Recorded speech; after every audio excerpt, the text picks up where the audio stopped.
Bapak Ibu saudara-saudari yang Tuhan Yesus kasihi. Hal kerajaan itu seperti seorang tuan ladang yang menaburkan benih gandum di kebunnya itu. Tetapi ada orang lain yang datang menaburkan lalang. Lalang itu seperti rumput itu. Alang-alang itu di antara gandum. Lalu ketika mereka melihat, wah ini ada gandum, tetapi juga ada lalang. Lalu ada yang berkata, bagaimana kalau kita cabut ilalang itu? Lalu Tuhan itu bilang tidak usah, karena ketika nanti cabut lalang itu, kemungkinan benih gandum itu juga akan tercabut. Apa arti dari perumpamaan ini? Arti perumpamaan ini bagai berikut. Tuhan ladang adalah Allah sendiri. Lalu dia menaburkan benih baik di ladangnya, yaitu orang-orang baik yang Tuhan tempatkan di dunia. Orang baik itu yang dimaksud dengan orang-orang baik itu orang-orang yang rajin mendengarkan firman Tuhan sehari, merenungkannya dan melaksanakan dalam kehidupan hari. Itu baik menurut Tuhan. Kalau menurut manusia kita lihat dia berbuat baik, kita jalan ikut sampai. Padahal belum tentu, mungkin motivasinya tidak baik. Motivasinya tuh dia berbuat baik supaya orang puji dia. Sementara orang yang disebut baik menurut Allah itu orang yang mendengarkan sabda Tuhan, saya mendengarkan Tuhan, merenungkan dan melakukannya setiap hari. Itu disebutkan yang baik. Karena tentu dia melakukan semuanya itu hanya untuk kemuliaan Tuhan, bukan untuk kemuliaan dirinya. Karena sering terjadi orang buat baik untuk kemuliaan Tuhan, tapi ke diri, supaya diri mantap sampai masuk hati bunga-bunga, langsung semangat atau ke depan ke belakang begitu. Padahal tidak. Orang baik untuk orang yang baik itu. Ingat 2 hari yang lalu atau hari ini bacaan tentang Yesus mengajar, kemudian ibu dan saudara-saudaranya datang. Lalu ada Yesus, mama deh, saudara luar. Mereka bilang bagaimana? Buku saudara-saudara adalah orang yang mendengar dan melaksanakan firman Tuhan dalam hidupnya. Jadi kita membaca Tuhan, mendengarkan Tuhan, sudah baik. Karena baik itu orang yang menyediakan waktunya untuk melakukan firman Tuhan. Jadi kalau bagi kita bisa menilai kita sendiri. Masing-masing pasti saya rajin baca kitab suci tidak. Atau saya hati menanya saja, merenung tidak, melaksanakan. Prosesnya itu membaca, merenung dan melaksanakan. Bukan itu muat melaksanakan. Kalau tidak melaksanakan maka motif benar. Jadi harus kita cek. Saya harus bilang begini. Kalau saya yang mesti lakukannya merenungkan, melaksanakan Tuhan dalam. Jadi mari kita berusaha untuk jadi orang-orang menurut Tuhan, bukan orang baik menurut kita, bukan orang menurut kita, bukan suami kita, gitu, atau istri kita, atau sahabat-sahabat kita.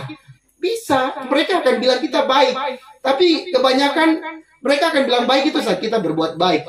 Ya dia susah kita bantu, itu baik sekali. Tapi coba dia susah baru kau diam saja. Nanti dong bilang kita tidak baik. Jadi ukuran kebaikan manusia itu diukur dengan hanya satu peristiwa saja. Tetapi Tuhan tidak. Tuhan itu dari kita dengan Tuhan. Membuktikan untuk mendengarkan sabda Tuhan. Mengapa Tuhan memberi 2 telinga? Untuk mendengar. Mengapa memberi kita mulut? Hanya sepatnya saja. Tapi yang terjadi kita bikin macam mulut 2, telinga itu. Nah ini kita mesti kembali tadi. Tuhan akan kita 2 telinga lebih banyak mendengar orang lain. Lebih banyak mendengar firman Tuhan dan melaksanakan di dalam kehidupan harian kita. Jadi mata masing-masing lihat diri kita, menilai siapa kita di hadapan Tuhan. Kita bisa katakan saya ini orang baik atau saya ini orang jahat. Sendiri tulis di dirimu sendiri. Paul ini setengah baik, setengah tidak baik.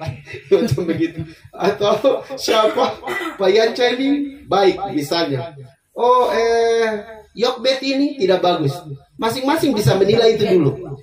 Kalau kita masing-masing sudah menilai siapa saya di hadapan Tuhan, maka di situ kita bisa membantu orang lain untuk menjadi baik. Contoh, kalau saya merasa bahwa saya orang baik, berarti saya gandum. Lalu yang hidup bersama saya itu ilalang. Artinya orang yang ya baik-baik, sedikit tidak baik. Nah, begitu. Tapi jangan sampai kita menilai mereka bahwa mereka tidak baik. Kalaupun kita menilai, kita harus menilai di dalam diri saja. Lalu kita mulai bergaul dengan mereka, berusaha untuk menjadi baik seperti kita, begitu. Tapi jangan kita pamer diri, saya ini baik, kau harus mencontohi saya. Kalau kita pamer diri, itu keliru. Karena Yesus tidak pernah memamerkan dirinya. Ketika dia membantu orang, dia selalu bilang, jangan bilang saya yang berbuat baik ya, begitu. Artinya kita sebagai murid Yesus, kita mesti mencontohi teladan hidup Yesus. Kalau kita merasa diri baik, jangan kita bilang kita baik.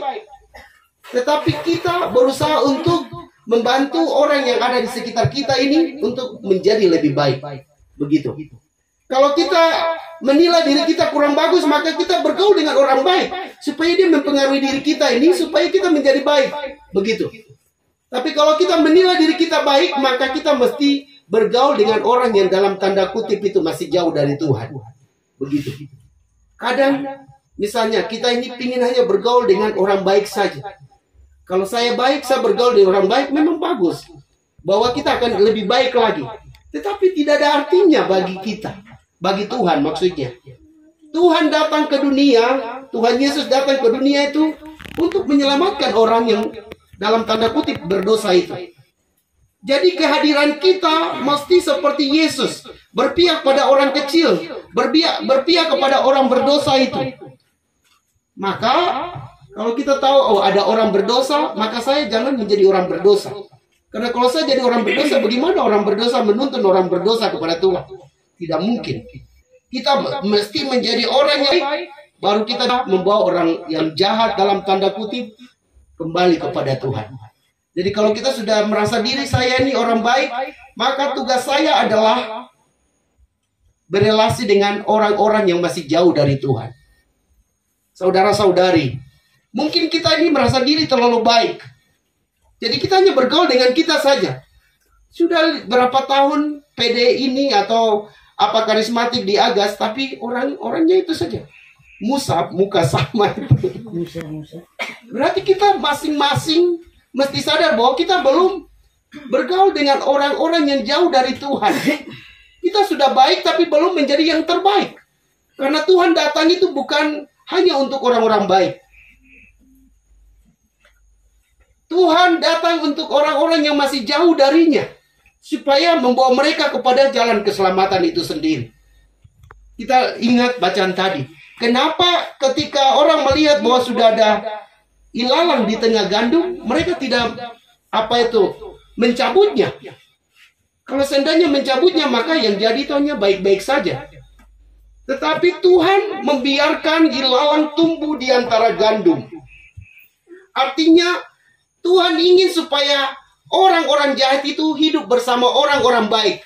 Dan diharapkan orang baik itu mempengaruhi orang-orang yang tidak baik itu untuk bertobat dan berbalik kepada Tuhan. Itu maksudnya begitu. Jadi mari kita berusaha untuk bergaul dengan semua orang. Jangan yang itu saja misalnya. Jangan dengan orang yang baik-baik itu saja. Nanti kita kurang berkembang. Kita mesti mengukur siapa saya. Kemudian setelah saya tahu kekuatan saya mesti bergaul dengan orang-orang yang dianggap kurang bagus itu, supaya kita mempengaruhi mereka dan bersama mereka kita berjalan menuju Tuhan. Begitu. Jadi mari kita berusaha untuk tinggal di tengah-tengah orang-orang yang masih jauh dari Tuhan. Seperti tadi, gandum bertumbuh dengan ilalang. Nanti pada waktunya, pada waktu panen, Tuhan akan memisahkan gandum, kemudian ilalang. Gandum masuk di lumbung gandum itu. Ilalang kok masuk api.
api, dibakar. Begitu. Jadi nanti pada zaman eskaton, orang-orang baik akan masuk bersama Allah di dalam kerajaan sorga.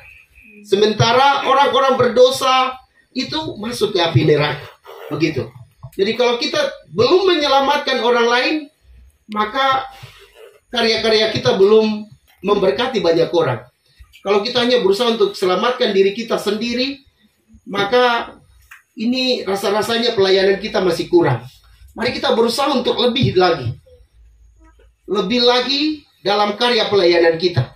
Kita mesti menjadi gandum di antara ilalang itu.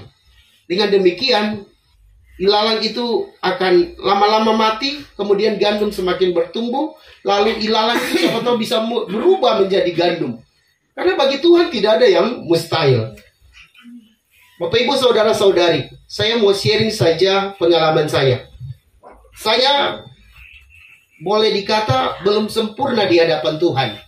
Tetapi saya ingin supaya orang-orang yang hidup bersama saya itu sempurna seperti Allah. Di asrama itu, anak-anak kami itu sulit sekali bangun pagi untuk berdoa. Dan saya mengerti, mereka datang dari kampung yang tidak ada kebiasaan berdoa pagi. Begitu. Jadi pada minggu ini, kalau mereka terlambat bangun, saya masih sabar. Jadi saya bangunkan mereka, kemudian masuk kapel, habis doa saya masih ingatkan, besok kita bangun lagi jam 5 ya. Lalu mandi 5:30 di kapel lagi. Nanti besok begitu lewat lagi sampai jam 6. Tidak apa-apa, saya sabar. 1 minggu ini. Karena saya merasa bahwa saya seperti gandum tadi yang hidup di antara ilalang. Bagaimana caranya supaya ilalang ini bisa berubah menjadi gandum seperti begitu. Jadi sampai hari ini, tadi pagi juga begitu. Mereka bangun tapi tidak sembahyang. Mereka, pastor belum bangun, jadi saya juga belum bangun. Jadi ketika bangun sudah. Sama contoh begitu. Jadi saya panggil mereka masuk ke dalam kapel. Kemudian kami doa rosario. Jadi saya bilang mulai setiap hari Sabtu kita doa rosario. Kalau hari-hari lain silakan doa ibadah sabda. Begitu. Jadi puji Tuhan saya masih sabar 1 minggu ini. Jadi orang terlambat saya tidak stres juga. Biasanya itu saya stres. Dan habis sembahyang mesti membawa damai, saya membawa malapetaka untuk anak-anak. Karena saya biasanya marah langsung kepada mereka. Nah saya sekarang rubah diri saya. Saya mesti sabar, tunggu waktunya nanti. Begitu. Jadi nanti hari Senin mulai lagi. Begitu. Semoga saya bisa bercahaya, menerangi mereka sehingga mereka bisa berubah. Kehidupan doa yang tadinya itu jatuh bangun bisa mulai tertata lagi. Nah, ketika mereka berhasil nanti sudah mencintai Tuhan dan rajin berdoa, mendengarkan sabda Tuhan, saya merasa saya sedang menggiring mereka kepada Allah. Begitu. Dan anak-anak asrama pasti tahu, kalau dong tidak sembahyang, itu saya kelihatan model begini, macam jadi iblis untuk mereka. Lucifer, karena marah terus. Saya rasa semester lalu, wah, kalau marah begini capek terus. Saya sampai rambut tuh putih. Jadi sekarang saya rubah lagi, semir rambut, baru berusaha ramah.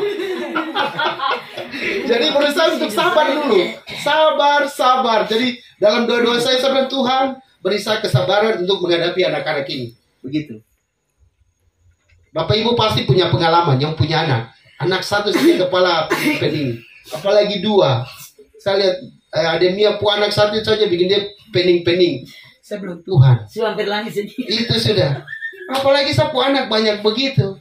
Bikin A, suruh A dan bikin B.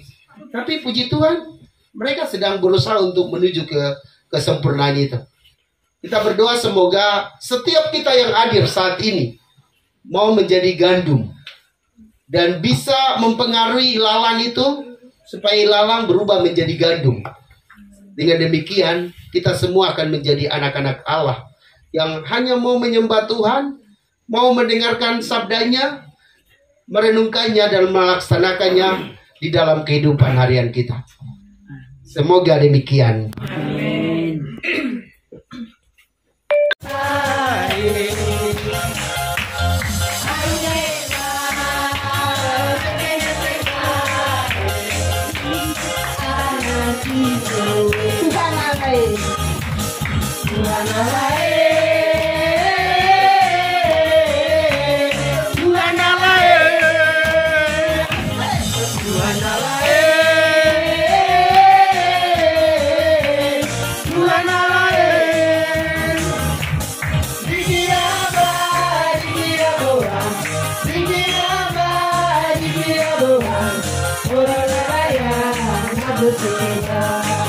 Maria.